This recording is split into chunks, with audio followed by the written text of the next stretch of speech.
and Damian Priest. Drew and Damian are basically saying, Damian Priest tells Drew McIntyre that, I don't know if your head was scrambled after our last encounter, but I beat you. And if you win tonight, I'll be beating you again. And then we move on from this because nobody cares. Drew McIntyre afterwards is like upset in the camera, you know what I'm saying? The usual, cuts a nice little passionate promo, but it doesn't matter. Damian Priest delivers all of his promos the same way. It's all just robotic garbage. It's pretty bad. We then move on to Alexander Bliss versus Julia. Julia comes out to no reaction, and some disrespectful fan shoves a toy in her face as he's trying to walk down the ramp. It was very disrespectful. I'm surprised that fan didn't get removed immediately, but again, there's no respect, so it is what it is. After this happens, Alexa Bliss then comes out, and they start the match. The match is incredibly boring and forgettable, and no one in the crowd really cared what was going on in this match, literally in the slightest. A bunch of botches took place, you know what I'm saying? Towards the end of the match, Lash Legend gets involved while the ref isn't looking and throws Alexa over the top rope, or off the top rope, I should say, and then Julia hits her finisher. I don't even remember what it's called. I think it's called the Northern Lights or something like that, and then Wade Barrett yells out, Liberty! Liberty, Joe!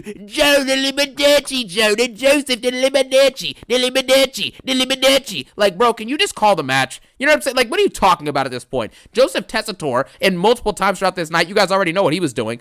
Welcome, guys, to a brand new show in Germany tonight. We have a packed show.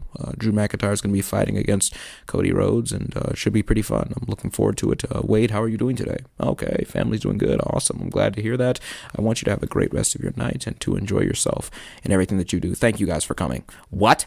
The thing about long-term relationships is sometimes you need to spice things up. Are you going to give any energy to anything? I guess not. We then move on to the Wyatt Six versus the MFJs, as I call them, the My Family Jobbers. Obviously, your boy did not watch this match. I'm just going to be honest, okay? I know Tama Tonga hit a running elbow versus Uncle Howdy at the end of it and ended up getting the W, and then that's basically it. So the Wyatt Six lost to the MFTs. No one cares in the slightest. You know what I'm saying? I told you guys this for months. When the Wyatt Six are on my screen, I'm not watching. So, yeah, there you have that. We then move on, and we basically had Jordan Grace versus Alba Fire. This is a squash match. Jordan Grace squashes Alba Fire in 3 minutes. And Chelsea Green's crying on the sideline after she, Jordan Grace threw Alba Fire into her, and we move on. Jade Cargill then meets Jordan Grace at the top of the ramp and says, you think that you impressed anyone by winning this match? You're on my show, and I'm that B-word. Then Jade Cargill throws the mic down, and that's that. I guess that's setting up a feud coming up for both of them, which will finally give Jade a compatible opponent to fight against, so that should be pretty cool. Then Carmelo Hayes comes out to basically no reaction, which I noticed that black wrestlers, when they go overseas on these tours, either get booed out of the building. Remember when Bianca Belair randomly during the WrestleMania 41 tour just started getting booed?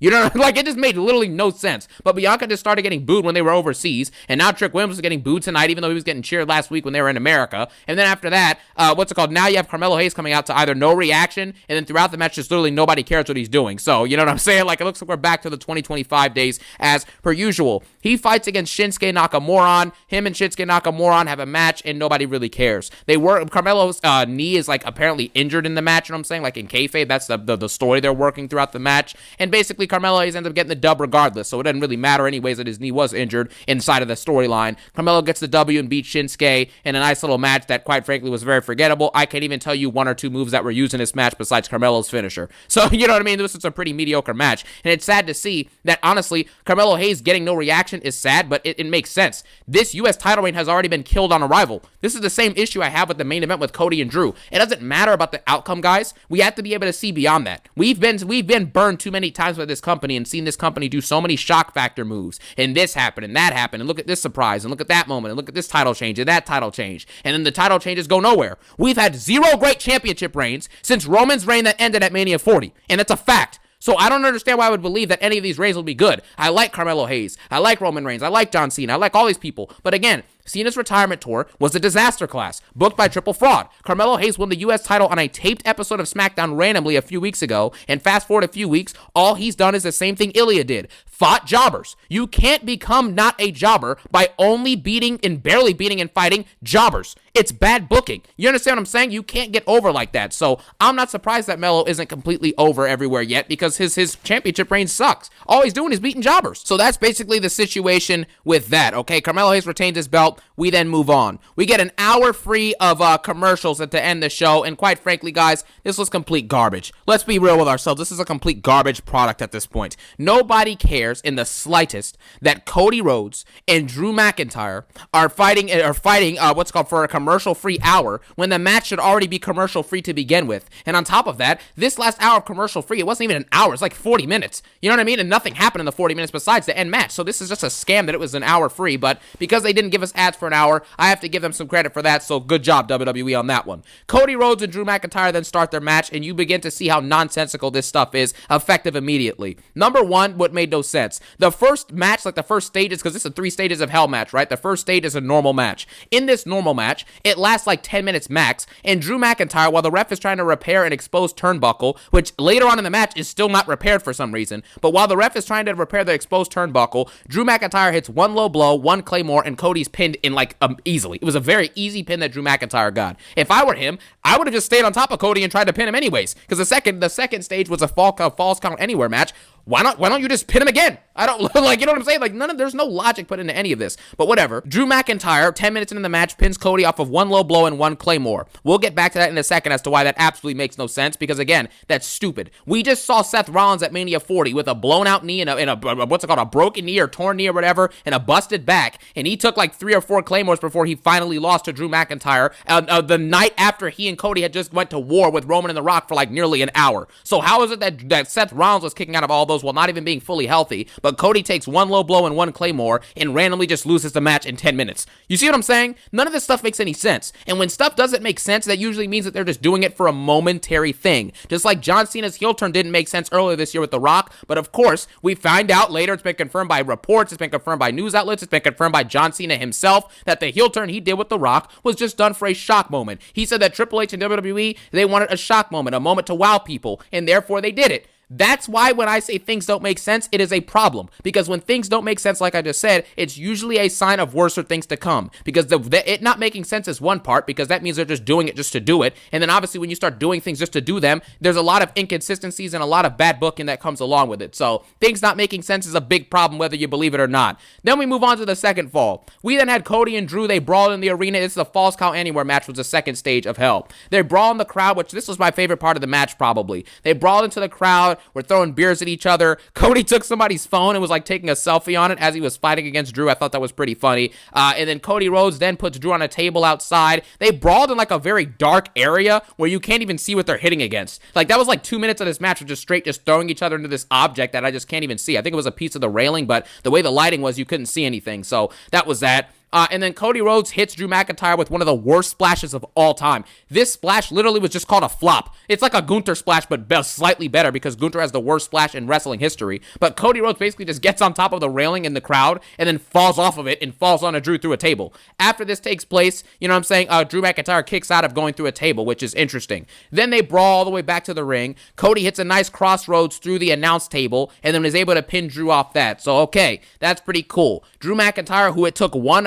or two crossroads to pin him at WrestlePalooza and at Saturday Night Main Event, that's what happened with that. Okay, remember that. Then now in this match, I think Drew had taken 2 crossroads, or maybe he's taken one now through the table. That's what it was, okay? He took one in the ring before and it knocked him out and pinned him, but now he took one on the outside and it knocked him out and pinned him because it was through a table. Understandable. A man who works hard sweats hard. Old Spice swagger fights sweat. So Then we get into the third and the last stage of this match, which is a steel cage match. In this match, this was some pretty solid stuff here. Drew McIntyre is being thrown into the cage. Cody's being thrown into the cage. There's a little bit of drama where they're trying to both get out of the cage at the same time, and they like kind of brawl with each other and slam each other against the cage. I thought that was nice. Drew hits a superplex off the top of the cage, which I thought was pretty cool. Cody Rhodes hit a super duper Cody cutter, off the top of the cage onto Drew, which I thought was pretty nice, pretty entertaining. And then we get to the very end parts of this match. And Drew McIntyre hits a Claymore kick on Cody after Cody hits the exposed turnbuckle. 10 minutes into this match, like I said, one low blow and one Claymore was enough to knock Cody out easily. Now we're like nearly 40 minutes into this match. Cody hits an exposed turnbuckle, has been slammed against the steel cage like 8 times, right? Got powerbombed through a table on the outside in the second stage of the match. I forgot to even mention that. And then Drew McIntyre Claymore kicks him after hitting an exposed turnbuckle, and Cody kicks out. Do you see how stupid that is? Now that you know how stupid that is, let's continue. Cody Rhodes, after this takes place, kicks out, okay? Then Drew McIntyre is too gassed to even try and run into the ring, so he doesn't even try and do that. Then Cody just gets up, and then he just starts beating up Drew. They're brawling with each other, and then somehow, I forget how, but Cody got the upper hand again and he was about to go for his 3 crossroads in a row. He hits 2 crossroads, and then Drew gets up for the 3rd one, and then, like, punches Cody in the eye while he's in position to take the 3rd crossroads, and that gets Cody off of him, I think. And then Drew, I think, threw him back into the cage, and they both get up on the cage again, and they both, like, fall on the, on the ropes, on their junks. You know what I'm saying? And I'm just thinking to myself, okay, so Drew was knocked out in 1 crossroads, like a PLE, literally like a month ago, and now he takes 2 crossroads, no-sells it, and punches Cody in the face, and then tries to go for a cover. What? You see what I mean? These random artificial pushes. We've seen Drew job out for over 1.5 years straight, and now he's randomly able to do all this stuff. And you know this reign, we'll get to that in a second. Let's just move on here. After this takes place, we see that Drew's trying to crawl out of the ring because I think Cody got slammed off of the cage or something like that, and so Drew's trying to escape now. Jacob Fatu comes out in a black hoodie, which is all Triple H can do is this person get in a mask. You get in a hoodie, get in a mask, get in a hoodie, get in a mask, get in a hoodie. After they get in the hoodie, it's revealed that it's Jacoby Fatu. Jacoby Fatu then beats up Drew McIntyre, and it's supposed to be allegedly confirmed that Cody or Drew is the person who beat up Jacoby Fatu backstage a couple months ago. Jacob Fatu is beating up Drew McIntyre, and then Cody interrupts him for some reason. Cody could have just gotten up and climbed out of the cage. You understand what I'm saying? He'll cheat at Saturday Night Main Event and use the belt to hit Drew and then pin Drew. But then for some odd reason, in this match, when he can just clearly just get out of the steel cage while Jacoby Fatu's beating up Drew, he just chooses not to and loses like a moron. So that's basically it. Now the booking has dictated that Cody Rhodes is a moron. So Cody goes to try and stop Jacob Fatu. Then they brawl, yeah! And as they're brawling, Drew doesn't pin Cody. All he does is just scurry out of the steel cage as Cody and Jacoby Fatu are brawling, and Drew McIntyre is now your WWE champion. Happy for Drew McIntyre. It's a great moment for him. He has earned this, and he does deserve this moment. But like I just explained, nothing in this match really made any sense, and that is a problem. You can't watch people job out for 2 years straight, and then all of a sudden they start doing things that they've never been doing before for a 2-month span while they have the belt, and then they'll lose the belt in a stupid way. That's what's going to happen with Drew McIntyre. Do you guys really think that Drew McIntyre is even going to make it into Mania with this belt? And if he makes it to Mania with this belt, do you think he's walking out of it with this belt? Just ask yourself that honest question and be real with yourself. There's a high chance he's not going to do either of those things, or at least not walk out of Mania as champion. And if he does, that would be great, but then he's probably going to lose it at SummerSlam. So all this stuff, no matter how you look at it, is stupid. It doesn't make sense, and it's all momentary stuff to get you to get a cheap pop, get a quick little shock factor moment. And if you're okay with that, then you know what? Go ahead and enjoy this. I enjoyed parts of this match. I'm going to be honest with you guys. I told you guys this at the beginning of the video. Parts of this match were enjoyable, and I am very glad that Drew McIntyre is WWE champion because Cody is the worst WWE champion that I've ever seen. And quite frankly, Cody Rhodes has had 2 of the worst reigns of all time as well as WWE champion, and it's drawn stale. Cody Rhodes and Drew McIntyre actually pushed for them to have Drew win this match, okay? They backstage pushed for Drew to win this match, just like they did at WrestlePalooza. They felt that it was time for this to happen, and therefore, they did this, and I'm glad that they did this. And now this does create some air of unpredictability, you know what I'm saying, heading into Mania 42, which I will say is good, because now we don't know whether Drew's going to carry it in. We don't know who he's going to fight, because they have the 8 competitors getting together, where we have Matt Cardona, who is a jobber, is in the running for a WWE championship. But either way, it does have some unpredictability to it, which is pretty cool. You know, we don't know who's going to come for Drew in that championship. We don't know whether they're going to win or lose, who he's going to fight against, who he's going to feud with for Mania, who's going to win the Rumble. Now you're going to have Cody, Roman, you know what I'm saying? Randall Orton will probably be in there as well in the Rumble. Rollins, if he's back in time, will make it there. So yeah, you're going to have a pretty stacked Rumble. Braun Breaker will be in there. You're going to have a lot of people who are trying to get world titles are going to be involved in that Royal Rumble, and that's good for them. But at the end of the day, I have no reason to believe that this championship reign with Drew McIntyre is going to be any good. And now that you have the unpredictability, not even the unpredictability, just, we don't know for sure who fought Jacob Fatu backstage, who beat him up between Drew and Cody,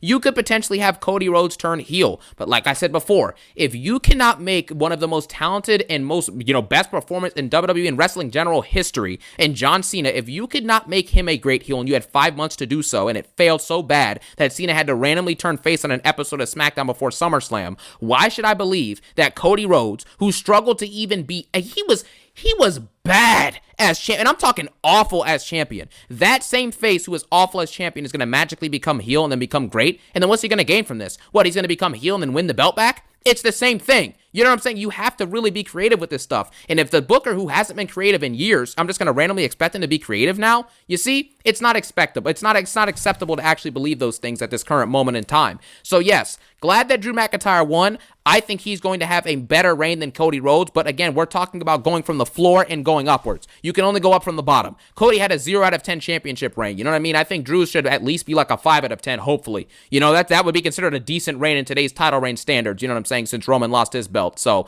we'll see what happens with that. But overall, the match made no sense, but it had some really enjoyable moments in it still. And quite frankly, Drew winning is a nice little cherry on top, and I really enjoyed the fact that Drew won the championship, man. It's about time that something happens on a SmackDown, so I'll give them respect for that. We have to give respect where it's due, so I give them their props for some of the decent things they did in this show. However, a large portion of it was either nonsensical or bad, and quite frankly, I don't know what's going to happen next with Drew McIntyre's championship reign, and that's a good thing and a bad thing, but at the same time, we do kind of know that it won't be booked great. That's something that we can put our finger on, so we'll see with that. Congratulations to Drew McIntyre. It's awesome to have a brand new WWE champion. I just hope that Cody stays away from this championship for a very long time. His reign's failed, and like I always said, he's a mid-carder pretending to be a main eventer, okay? Once a Stardust, always a Stardust, sadly. And now we have Drew as champion, and let's just hope for the best for Drew McIntyre. And one last time, because I can't stop thinking about Punk, and I can't stop thinking about Cody, and I can't stop thinking about Randy, and I can't stop thinking about jobbing out.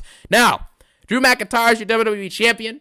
Let me know what you guys thought about this in the comment section below. I would give this SmackDown like a 3 out of 10. Not the worst SmackDown of all time, but a lot of really bad stuff that was just nonsense. But of course, because Drew McIntyre is the new champion, because they gave us an hour free of commercials at the end, and because there was some okay wrestling in some of the other matches, I can't say this was a completely, you know what I'm saying, the worst SmackDown ever, but it was a very bad episode in my opinion. But it is what it is. A bunch of fans will be okay with the shock factor move at the end, and they'll just automatically call it great, but we gotta hire our bar, like I said, and higher our standards. Thank you guys for watching. Let me know your